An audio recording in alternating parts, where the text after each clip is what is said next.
Sticking with the holidays, one retailer that could see a boost is Macy's. Cowen upgrading Macy's today, saying better inventory management, loyalty programs, and a transformation into a digital retailer are all reasons to be bullish. The stock is already up 185% over the past year. This is their first outperform on Macy's since at least 2018. With me now is Oliver Chen, senior retail analyst and managing director at Cowen. Oliver, so is it literally people going to Macys.com that's driving their digital strength? That's a big part of it, Kelly. It's great to be here with you. Digital is going to 40% of the business over time. It's the #2 apparel online site as well. There's 5 million new customers, and digital is a higher margin channel. So overall, Macy's has gotten much more agile, digitally focused, and they're closing stores. The store base will go to 500 over time.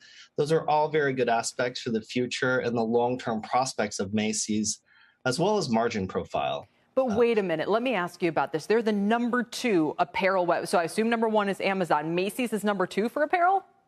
Yeah, they really broadcast to a wide swath of America. It's an iconic place that Americans loved and knew. There's many more people who have joined the loyalty program as well, 5 million new customers. So it's really up to Macy's to engage these customers, and that will be important going forward.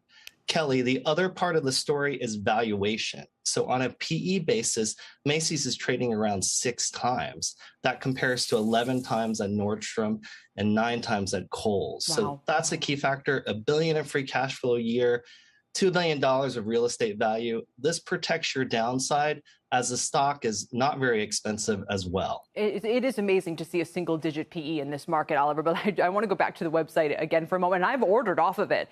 But what is their competitive advantage over time relative to an Amazon? How, yes, they are #2 in apparel, like you've said, but aren't they still up against a behemoth? That's true. It's fiercely competitive. Macy's stands for fashion, and also Macy's is broadening their assortment to be more relevant to the consumer. What does that mean? It means home, it means active, it means beauty, it means gifting. Also, Kelly, the future of retail is bricks plus clicks. So having 500 stores can really be a competitive advantage as you utilize buy online, pick up in store, ship from store, and other things. Americans love immediate gratification, so stores can play a huge role here. But top relationships with top brands is extremely important, exclusive product, and standing for fashion. There's a very good denim cycle going on right now and a product cycle too. That's important. And gift giving. Gift giving will be important this holiday season as well. That's a great point. I always, I don't know if it's a good or a bad sign, Oliver, that I get my fashion tips from analysts, because now I'm thinking I got to go check out the denim offerings over at Macy's to find out what I'm missing. But here's, I guess, the sort of other question about profit margins that often comes up. How much are they growing share? And at the expense of profit margins, how promotional do you expect them to be over time? Well, there have been really strong consumer trends. As you know, unemployment's very low, and we're experiencing inflation because the consumer is very strong. So we expect the operating margins to go up over time as Macy's experiences fixed cost leverage on a low single-digit top-line growth. What will happen is the digital business should grow double digits.